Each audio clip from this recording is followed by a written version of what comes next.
அரசாங்கம் சொன்ன இதெல்லாம் சட்டத்தை மாற்றிடுவார். ஆண்டவர் சட்டத்தை மாற்றி போட்டுருவார்.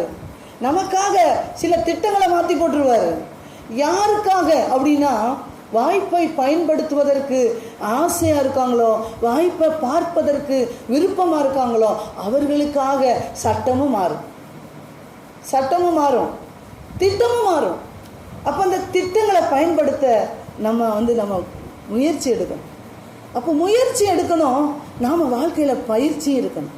அந்த பயிற்சி தான் இந்த ஆலயத்தில் நடக்கும். ஆலயத்துக்குள்ளே என்ன தெரியுமா நடக்கு?